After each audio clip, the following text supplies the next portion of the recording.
Hello friends, welcome to Chemistry Tutorial Pathshala. Myself Hitesh Pathak, and today we are going to discuss about classification of periodic elements.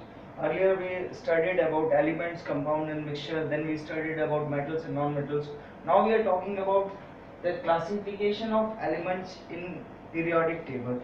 So why, the first question is why? Why we need to classify different elements in a periods or groups? Why it is required?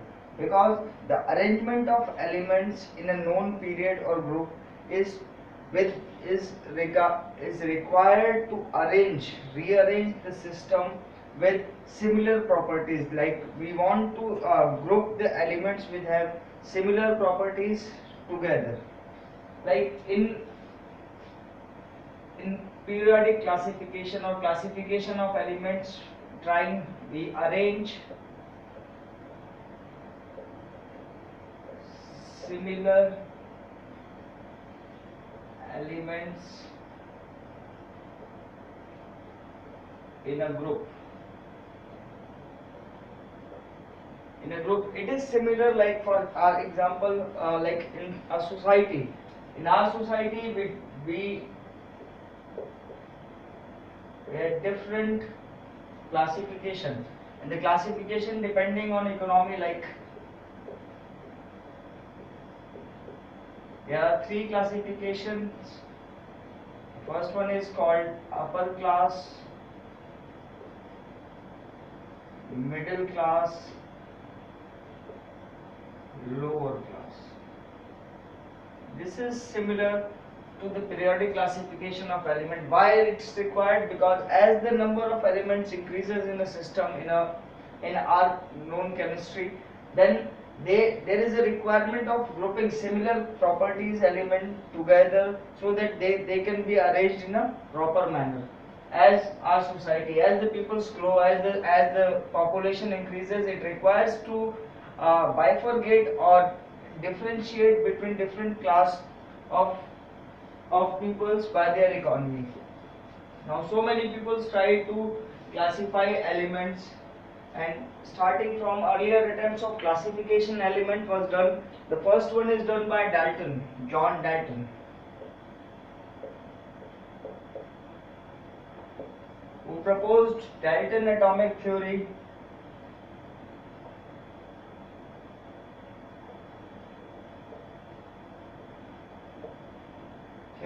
To differentiate between different compounds and elements. But he differentiated elements, compounds and mixtures. Then, but it is not enough. Then Lavoisier tried to explain or classify the elements known, but he tried with two attempts of metal and non-metal. He distinguished the elements into metal and non-metal. This is still not appropriate up to the mark to classify all the elements known to in this era. So after taking Lavoisier, there are three different attempts done by three different scientists, and we will discuss each and every scientist one by one. The first one is Daubernier, the Johann Daubernier.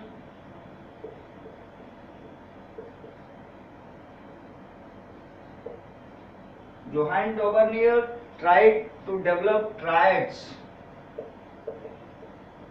We will discuss about this later. John Daubernier developed triads to classify or to group different elements, the group of three elements together by their property of their similar properties, and by comparison of their atomic mass. He tried to convert it, and this is done in 1817.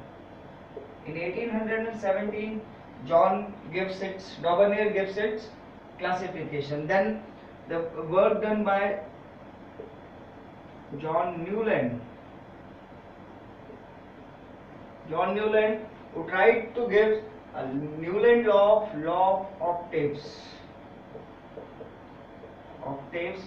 a sum of 8 elements together, and this is given in the year of 1866. But these two are not enough to classify all the elements. There is so many defects in these. Then Mendeleev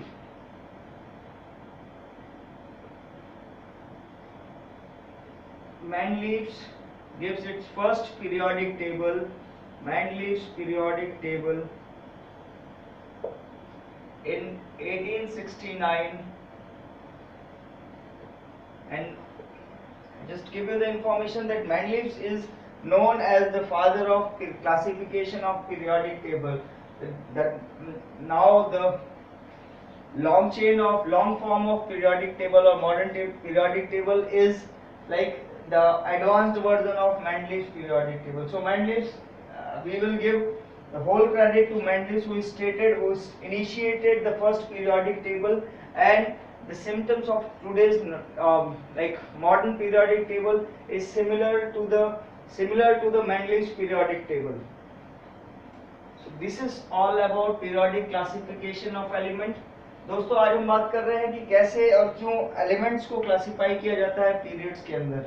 तो पहली चीज है कि जब क्यों जरूरत पड़ती है एलिमेंट्स को, क्यों पड़ी कि एलिमेंट्स को डिफरेंट ग्रुप्स में या डिफरेंट पीरियड्स में डिवाइड किया जाए। क्योंकि जैसे जैसे आबादी बढ़ती है या जैसे जैसे लोगों की जनसंख्या बढ़ती है, किसी भी फील्ड में कभी आबादी बढ़ती है तो क्या होता है, अलग अलग स्तर के लोगों को रखा जाता है। जैसे हमारी सोसाइटी में 3 तरह के क्लास बने हुए हैं, उच्च वर्ग, मध्यम वर्ग और निम्न वर्ग। ये डिपेंड करता है कि किसकी कितनी आय है और उस आय के हिसाब से उसका स्टेटस बनाया जाता है। यानी उच्च वर्ग के सभी लोगों को एक साथ रखा जाता है, मतलब उनको एक कैटेगरी में रखा जाता है, इसी तरह बाकी दूसरों को। अब बात करते हैं कि पीरियोडिक टेबल में ऐसा क्या हुआ और किसने स्टार्ट किया। तो सबसे पहले सर जॉन डाल्टन, जिन्होंने डाल्टन एटॉमिक थ्योरी दी, और इन्होंने बताया कि एलिमेंट्स, कंपाउंड्स और मिक्सचर ये 3 अलग अलग हैं। सबसे पहले इन्होंने एलिमेंट्स को अलग किया, इससे हमें पता चला कि एलिमेंट जो है ये अनब्रेकेबल, मतलब इससे ज्यादा ये टूटता नहीं है। फिर लेवोजियर ने अपना कॉन्सेप्ट दिया जिसमें उन्होंने एलिमेंट्स में मेटल्स एंड नॉन मेटल्स को अलग अलग किया, मतलब कहीं ना कहीं डिवीजन होता गया। पहले एलिमेंट पता चला, फिर एलिमेंट के अंदर मेटल्स और नॉन मेटल्स। लेकिन जो क्लासिफिकेशन की हम बात कर रहे हैं उसकी शुरुआत हुई 1816-17 में, जब सर जोहान डोबर्नियर ने अपना ट्राइड्स का सबसे पहला क्लासिफिकेशन दिया। और इसमें ये था कि ये 3 एलिमेंट्स जिनकी प्रॉपर्टीज सिमिलर हैं और जिनके बीच में एक रिलेशन है, तो वो ट्राइड्स बनाते थे। इसको हम बाद में पढ़ेंगे कि क्या होता है डोबर्नियर ट्राइड और कौन से एलिमेंट्स है जिन्होंने ट्राइड किए थे। फिर दूसरा जो आया वो आया जॉन न्यूलैंड्स के नाम से, लॉ ऑफ ऑक्टेव्स, 1866 में जॉन न्यूलैंड ने बताया कि एक पूरी जो पीरियोडिक टेबल है उसमें हर 8वां एलिमेंट पहले एलिमेंट के जैसा होता है, यानी मतलब हर एलिमेंट अपने 8वें एलिमेंट की प्रॉपर्टीज में सिमिलर होता है। लेकिन ये भी कहीं ना कहीं फेल हुआ। फिर आया मेंडलीव ने पहला पीरियोडिक टेबल दिया 1869 में, और उन्होंने आज जो हम मॉडर्न पीरियोडिक टेबल पढ़ते हैं इसके लिए हम ये मानते हैं कि मेंडलीव ही इसके जनक थे। He started this work and finally he has given the direction to produce the modern periodic table, which is done by Moseley and Murray. Thank you for watching this video. Hope you all understand what I mean to say and how the periodic classification of elements occur. This is just an introduction. In the next video we will study different classification done by Dauvernier, Newland and Mendeleev. Thank you for watching this video. Kindly subscribe.